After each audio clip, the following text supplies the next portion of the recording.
দুদকের মামলায় চট্টগ্রামের মেট্রোপলিটন পুলিশের অতিরিক্ত উপপুলিশ কমিশনার কামরুল হাসান এবং তার স্ত্রী সাইমা বেগমের সম্পদ ক্রোক আদেশের পর এবার কামরুলকে বরখাস্তের সুপারিশ করেছে মেট্রোপলিটন পুলিশ।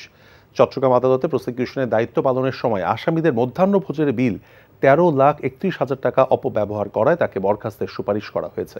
সিএমপির অতিরিক্ত পুলিশ কমিশনার আব্দুল মান্নান মিয়া আরও জানান, তদন্ত শেষে ইতিমধ্যে বরখাস্তের সুপারিশ সহ প্রতিবেদন পুলিশ সদর দফতরে পাঠানো হয়েছে। এর আগে গত মঙ্গলবার দুদকের একটি মামলায় সিএমপির ক্রাইম বিভাগের এডিসি কামরুল হাসান দম্পতির আয় বহির্ভূত সম্পদ ক্রোকের আদেশ দেন মহানগর দায়রা জজ আদালত। এখন জন্ম সনদ দিয়ে খোলো বিকাশ স্টুডেন্ট অ্যাকাউন্ট। নিজের বিকাশ নিজে কর। ভালোবাসাটা কি জানো? 1 মণ দুধের মধ্যে 1 ফোঁটা গরুর চোনা।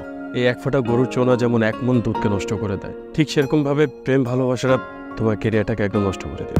তোর জন্য কেন আমার এত টান, তুই ছাড়া কাঁদে আমার অবুঝ পরাণ, দূরে গেলে বুকে ভালোবাসা জাগে, তোর জন্য আমার বড্ড মায়া লাগে।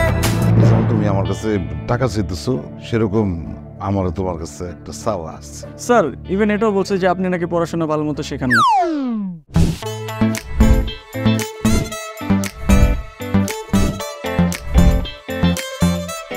অল্প বয়সে জীবনের সরোবরে ভালোবাসা নামক একটি চোনা ঢুকিয়েছে, তারপর থেকে আমার জীবনটা নষ্ট। মানুষের জীবনের তাগিদে মাঝে মধ্যে দূরে সরে যেতে হয়, আবার জীবনের প্রয়োজনে ফিরে আসে। আমিও ফিরবো।